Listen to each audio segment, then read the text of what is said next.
Hee.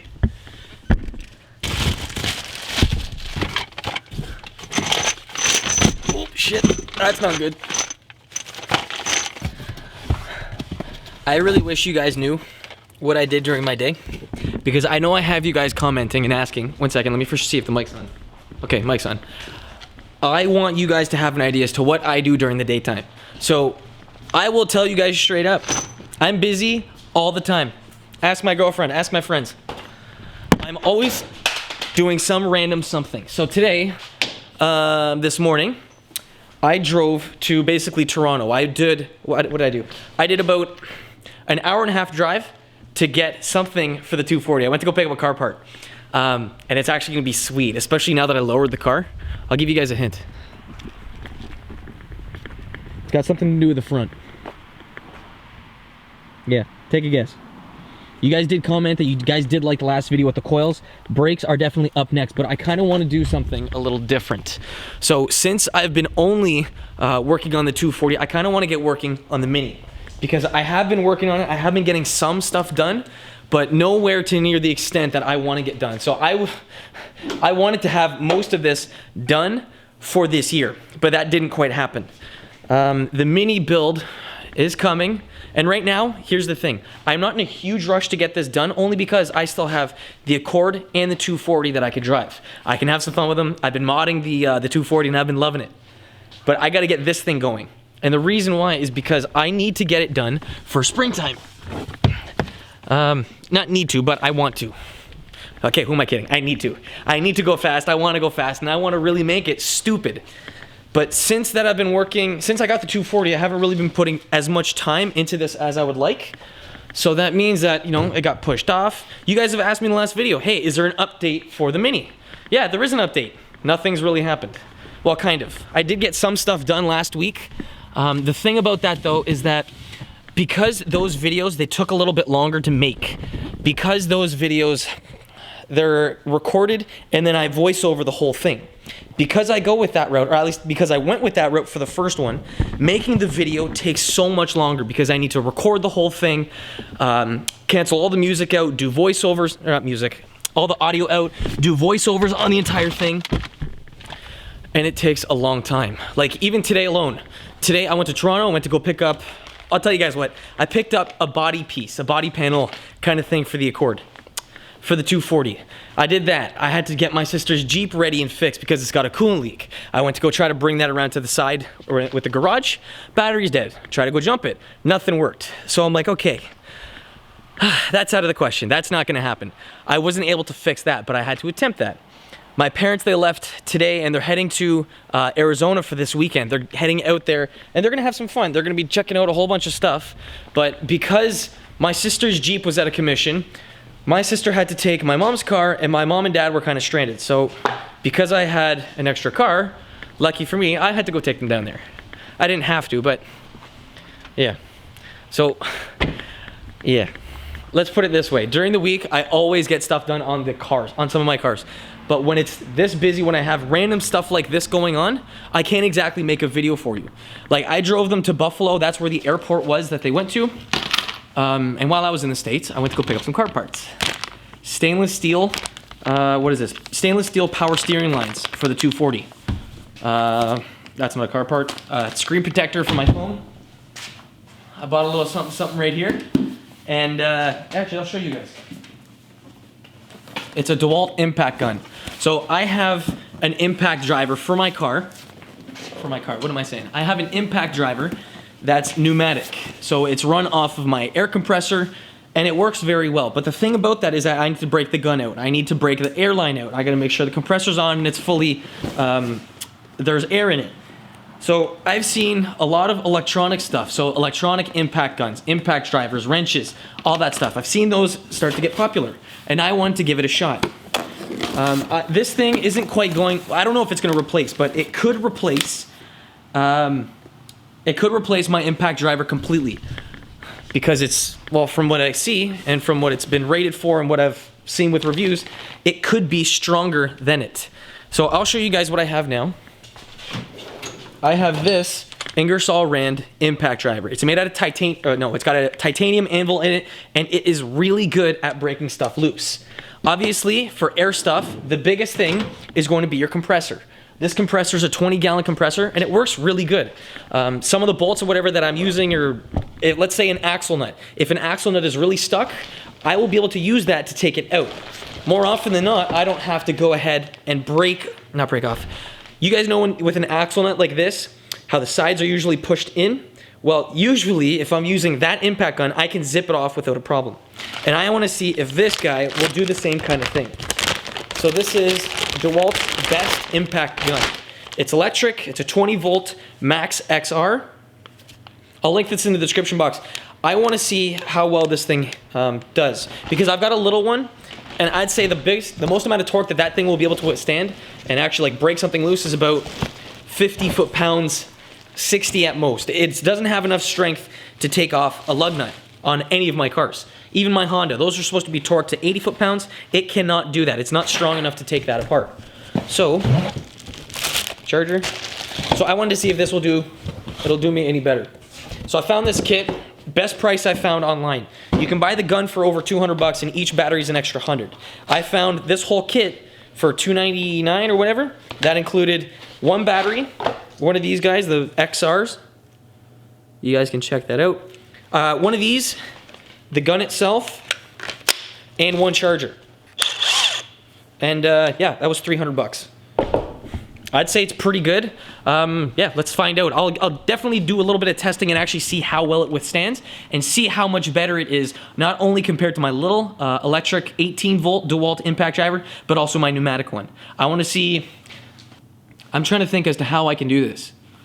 How I can show how strong it is. Lug nuts are pretty straightforward. I'll do the lug nuts, I'll compare the 18 to the 20 volt, and I'll show you guys that. As for really strong nut breaking strength, this thing is rated, I think, for 1,200 foot-pounds. I want to say my air one is good for the same thing, but I'm not entirely sure. Don't quote me on that. But I don't know anything that's super rusty. Like most of my suspension stuff on the 240 was pretty bad, and I replaced all that. So I mean, this isn't exactly a good time for me, guys. I'm crap. I don't know why you guys watch these videos.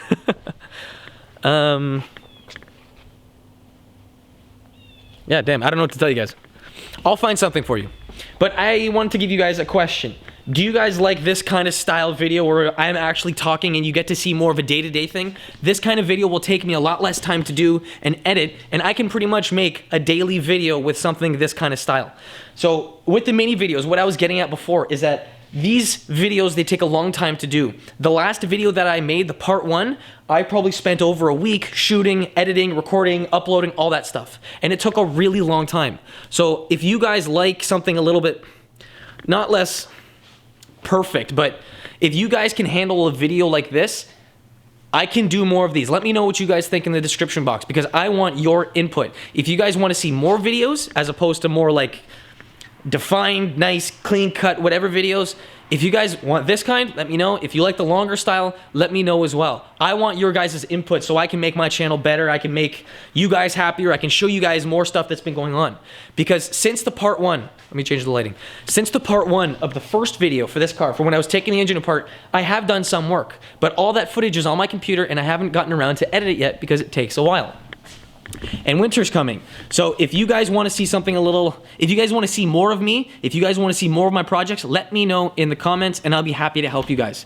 Because at the end of the day, I wouldn't be here if it wasn't for you. So I thought of an idea as to how I was going to be able to compare the difference between this little 18 volt impact driver versus this new 20 volt brushless DeWalt XR. So they're both going to be doing the same kind of thing, but one of them is going to be able to do the job better than the other. I will go ahead and already put money down that this one here is going to outperform this one, only because of not only its size, but also the fact that it has more power in this 20 volt, 5 amp hour battery. This little 18 volt, it does have power. It still is going to be able to turn this anvil, but not with the same amount of torque as this one over here. So what I'm going to do is I'm going to take off, or at least attempt to take off, the lug nuts, the standard lug nuts on my 240. So this is a regular steel one. So I'm going to be replacing all of these steel ones with new titanium ones. Now not only are these stronger, but they're also lighter. They're a 12-point design, So they've also got a security aspect to it, because most people, they will not have access to a 12-point deep socket, half-inch, socket, yeah. So what I'm gonna do is I'm gonna attach my socket right here. It's a 19 mil up to my impact driver. And then I'm gonna be putting the security key right here so I can remove my standard lug nuts that are on the car right now. So because I have a set of aftermarket wheels, I had to get a set of tuner lugs. And those tuner lugs have a different style cone to the end of it. So you can see that it comes down to a taper.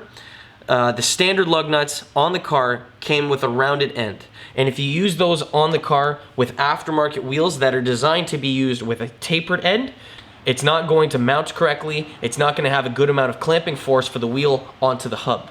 So I'm going to be taking off the standard lug nuts, hopefully with this 18 volt. And if this doesn't work, I'm going to break out the 20 volt and see if that will be able to remove them. So I already went ahead and raised the vehicle up in the air and supported it with jack stands. I'm not sure if you can see them, but they're underneath the vehicle. So what I'm going to start off with is the 18 volt, set the impact driver to loosen, and see if I can remove any of these lug nuts. This is also a full battery. I just put this in right before I started this video. So you can see that it does not have enough torque to even break these loose. So this is good for smaller stuff. This will not be able to over torque and over tighten your lug nuts. So if you wanted, you could use something like this to go ahead and tighten up as much as you wanted all of your lug nuts, and you wouldn't go past the recommended torque spec. So I'm gonna take this off, throw this away, not really throw it away, put it aside, and then attempt to use this guy here. So this should have more than enough torque to break each one of these loose. So again, we're gonna set this to the loosening setting. So that's on tighten, that's loosen, and there's 3 speeds on the bottom of this gun. So I'm gonna set this to number 3 so it's got the most amount of power to remove it. And let's see if this will be able to do the trick. Didn't even hesitate. So there's 1.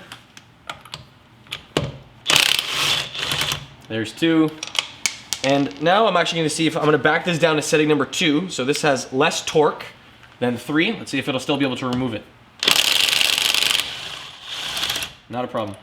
It did have a little bit of hesitation, but again, that's not using the most amount of power. Jumping it back up to 3, we're gonna remove this guy here. Let's tighten that. Let's loosen that and remove it. And then finally the last one. So using this guy here, I didn't have to take my impact gun out, my pneumatic one, to remove each one of these lug nuts. Now before, I used to do that every single time I needed to do any kind of work with my air ratchet or my air impact driver. Now that I have this electric one, I can take off a wheel very easily. But since I don't need to take it off, all I'm gonna be doing is swapping over my lug nuts. I'm gonna leave this here, grab my titanium lug nuts, and then throw those on. But before we just go ahead and throw them on like a regular lug nut, there's one thing that we have to do beforehand so that the lug nut will work and last for a while. So what we're gonna have to do to each of these lug nuts is we're gonna need to apply a little bit of anti-seize on them so that the titanium and the steel, they don't, I don't know what the proper word for it is, but they don't interact in a terrible way. So you can actually damage the threads on the insides of these if you don't use the proper kind of anti-seize. Before we do that, I want to show you the weight difference between the two. This is the main reason why I was switching from steel and even from aluminum to titanium. Aluminum is not strong, so if you put a decent amount of torque on there and then say you track the car, they could strip and they could wear out on you. With titanium, it's not going to be like that because it has the lightweight properties of aluminum, but it's strong as hell, even stronger than steel. So I'm going to compare the weight difference between these two. So we're going to start off with the steel one. And you can see it comes in at 33 grams. Take that off. You can see it's back at 0. And then now for the titanium one. You can see that it weighs literally half as much as the steel one. So if we put 2 of these guys on here, 33.2 versus 33 point almost 1. Pretty much half of the weight for these things. So I can mount on 20 of these lug nuts and it weighs the same as just these 10 right here. Another great thing about these lug nuts is that since these are an open-ended style, we can run an extended stud on our car and these lug nuts will still work. It doesn't matter how much material we have poking through here because this is open-ended.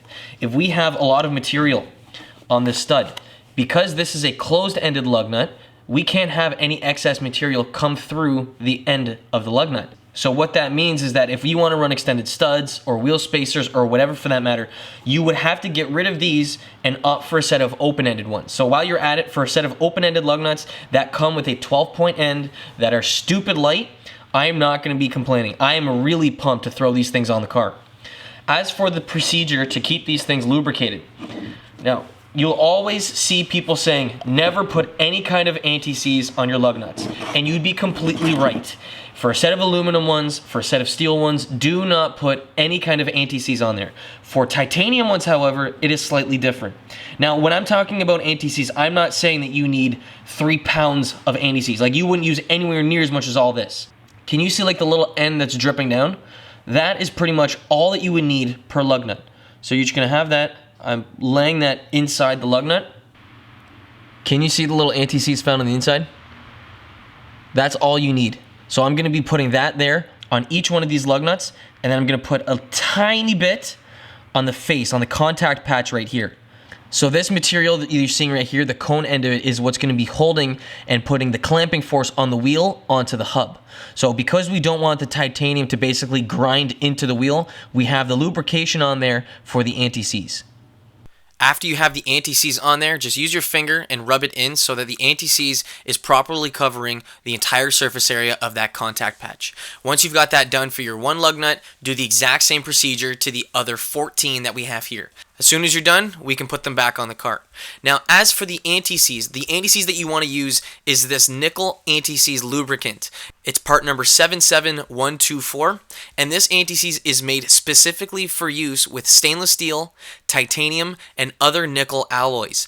If you don't have any other titanium bolts or anything on the car, you're not going to have to worry about it, but if you do, this is what you would have to use.